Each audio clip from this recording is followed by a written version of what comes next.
The last time we spoke with Dinesh D'Souza about his brand new movie, The Dragon's Prophecy, it was right before President Trump engineered that peace deal with Hamas. And now, well, it's still in the news. There's still issues going on in the Middle East. And shockingly, Dinesh D'Souza, the radical Islamic terrorists, the jihadists, it's almost like you can't trust them because there's still violence going on.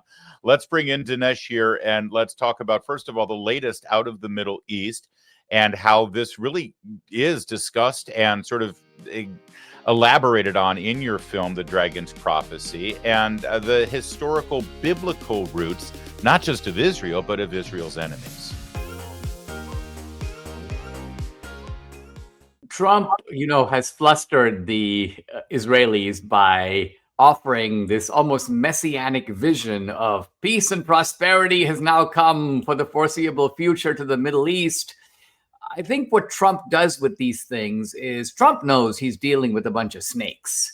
Hamas has no interest in giving up power. They're probably going to resurrect themselves under 17 new names.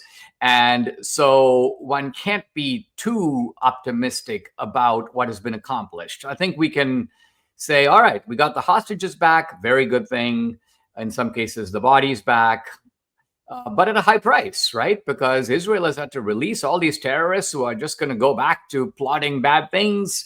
And so there is just a lot of work to be done. I think one of the themes that the film touches on is if the Bible is to be believed, we're not likely to see an ultimate solution here, at least not until the end of time. Now, not to say that you can't have penultimate solutions or intermediate solutions or make progress. And I think Trump is to be commended for what he has done. But it is a fragile ceasefire, a fragile peace. And the goal of the Islamic jihadis, which is a worldwide goal, they want to infiltrate Australia, Canada, Europe, the United States. The very likely success of Mamdani in New York, I think, is part of that effort. So there is a wider project being pushed here, of which the Hamas fight is only a small part. Yeah, tale as old as time. And by the way, you know how controversial I can be, Dinesh. I'm going to go out on a limb. I think the Bible is to be believed. Yeah, I said it. Yes, I would have to second that resolution. One of the things I really like about the movie and the extraordinary conversation you have with Jonathan Cahn, of course, Dragon's Prophecy, the film is based on his best-selling book. It has to do with the conservative movement in America, Christian conservatives. There's two different conversations to have. I remember when Christian conservatives have been stalwart allies and supporters of the state of Israel. And I remember, about 10, 15 years ago, the liberal left in America was like, oh, be careful of those Christians who support Israel because they're only doing it because they see it as part of the end times prophecy, which, by the way, if you're Jewish, it's like, well, what do you care? Because you don't believe in those end times prophecies from Christians' perspective. So take the friendship. But now, as you explore in the film, Dinesh, there's a different strain of conservative narrative having to do with the state of Israel. And it's actually not supportive at all. If anything, there's conservatives in America, or people who call themselves conservatives, who have gone quite wobbly on the state of Israel. What is that dynamic and that tension? So there is the question of what they are saying and the question of what is their motive and also what is the effect. And those are three kind of different things. So let's start with what they're saying. What they're basically saying is that Christians no longer need to be connected with Israel at all. Why? Because ever since Jesus came, the Old Testament has been replaced by the New. The Jews are basically on the outs with God. And since the Jews have misbehaved, God has taken back his promises to the Jews and transferred them over to the Christians. So the Jews can no longer claim this land on a biblical basis. The Christians don't have to think of themselves as engrafted onto a kind of Hebrew scripture tree. Now, all of this is just downright scandalous. The people who say these things, I'm hardly a prophet here, but there's literal language about all of us being grafted onto that vine, onto the vine, and including Jews and Gentiles. And also is just because I don't hear this a lot. So, and you studied it, Dinesh, is the idea that the new covenant that Jesus instituted on at the Last Supper, that supersedes and overrides all of God's other covenants? Exactly. In fact, the technical term is supersessionism.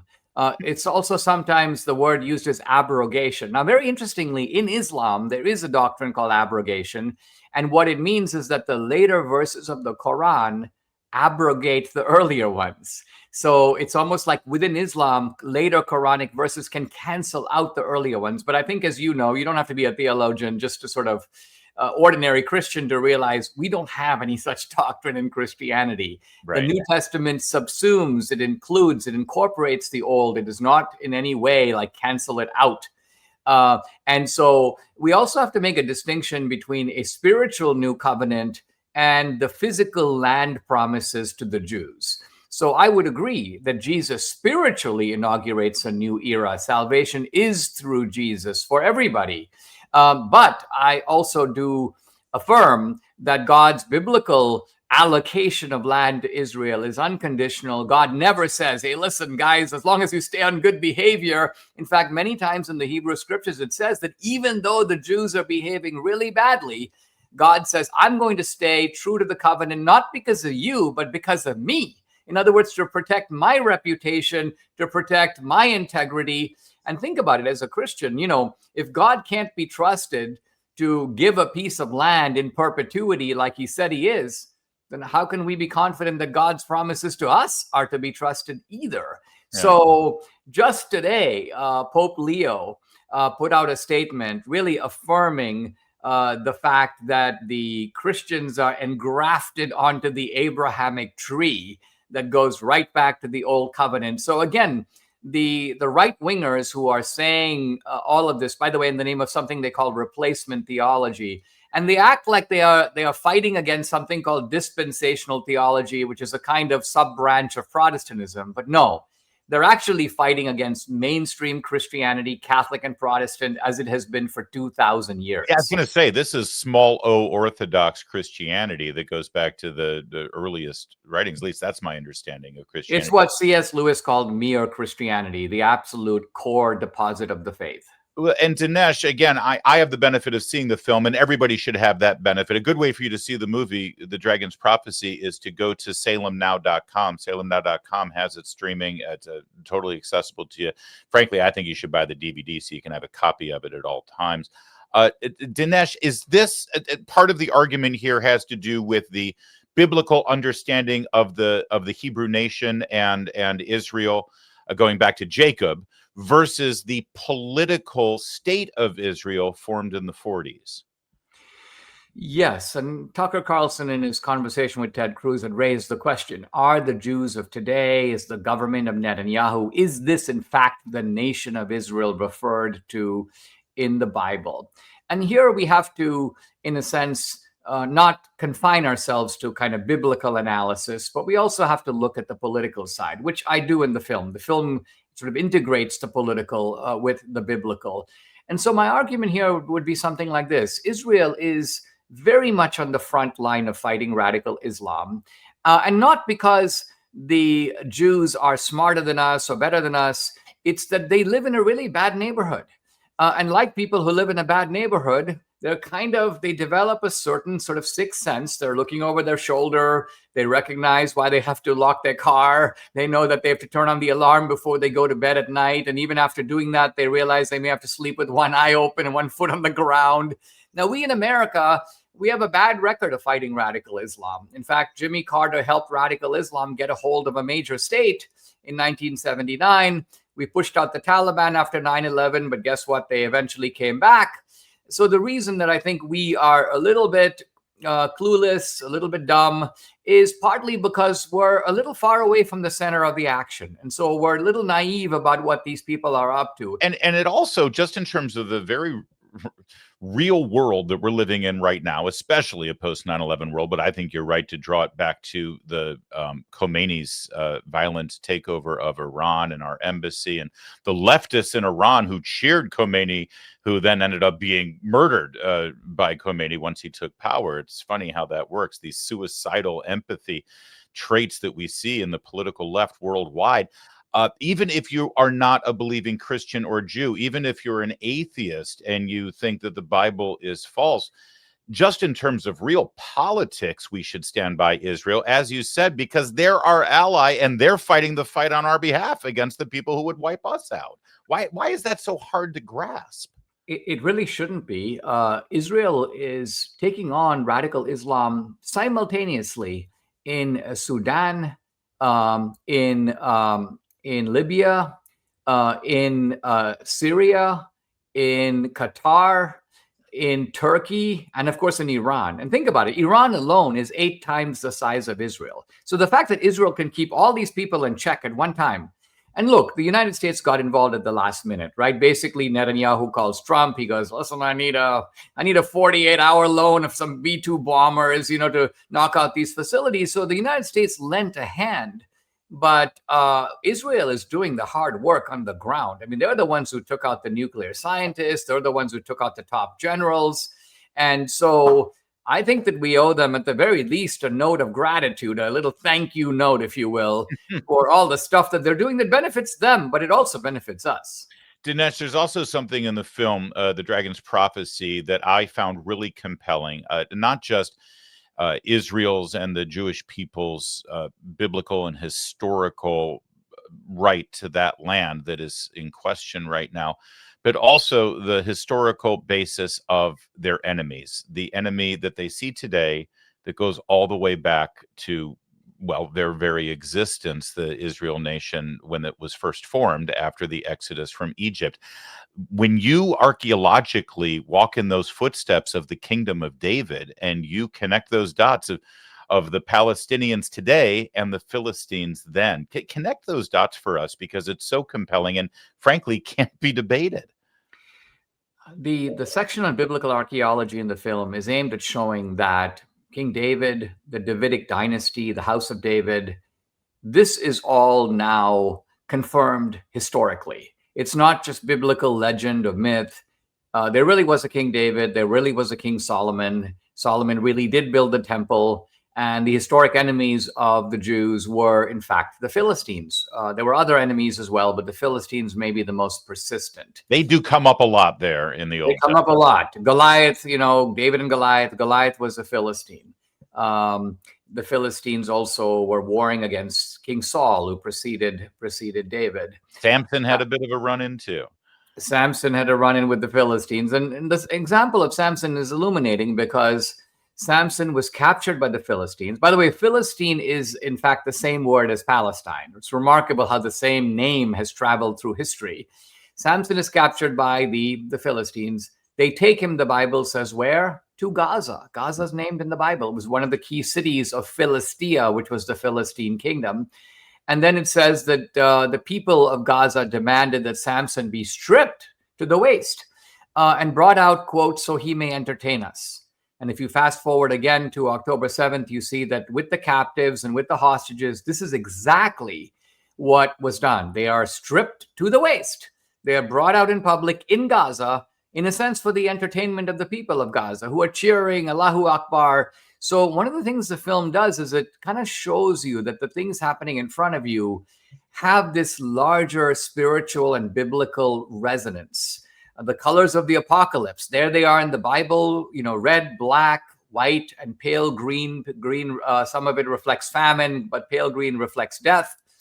And then you look at the Palestinian flag, and there you see the exact 4 colors, and there are no other colors. It's just those 4.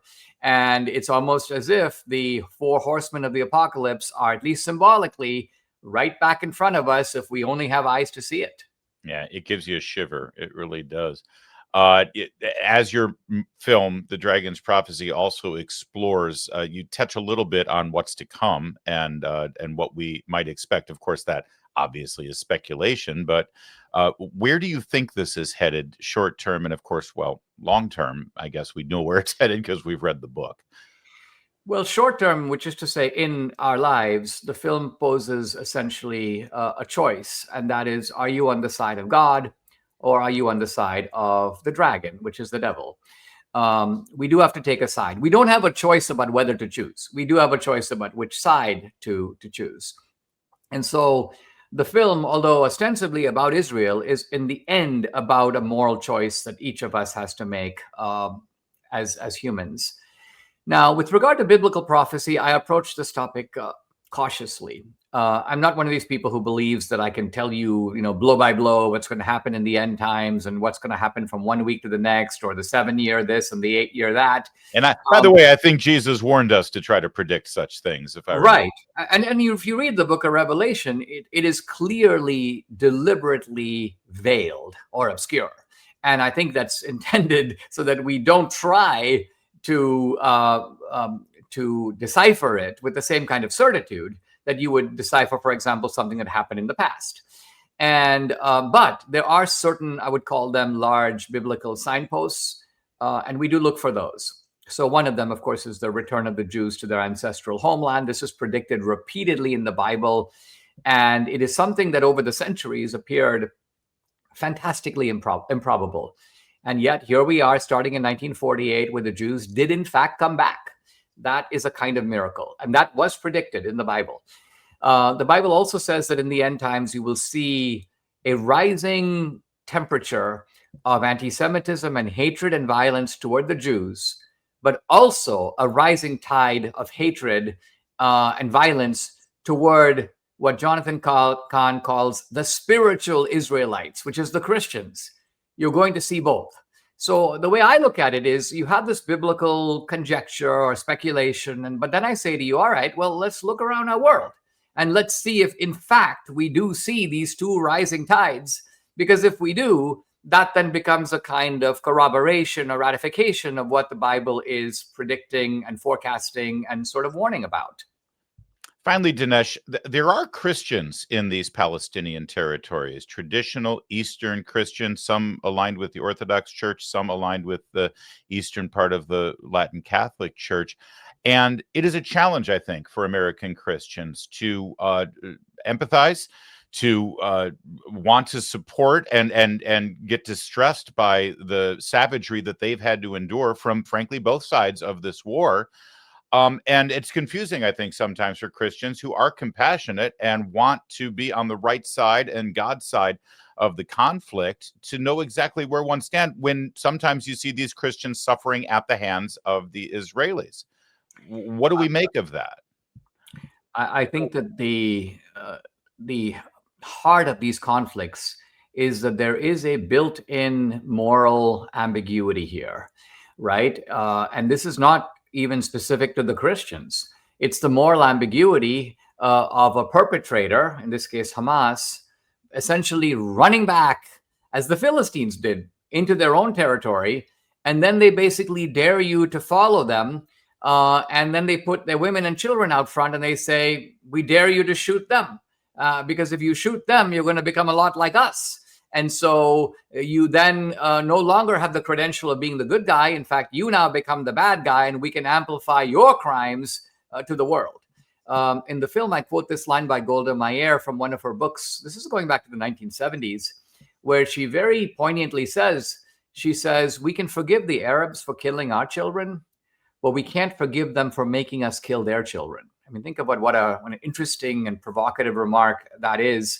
Yeah. So I don't purport to be able to resolve all this. I think all civilian deaths represent victories of the devil or of the dragon, and they are a tragedy to be roundly condemned. The film in no way tries to make any kind of rationalization or excuse for that kind of thing. Now, that being said, it should be recognized that all wars produce civilian casualties.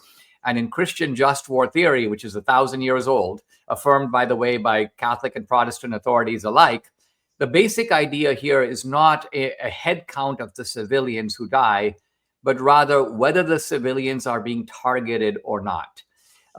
If you strike at a communications facility and there are civilians in the building and they die, it is not your intention to kill them. You're actually striking at a military target, and you have what is sometimes called collateral damage.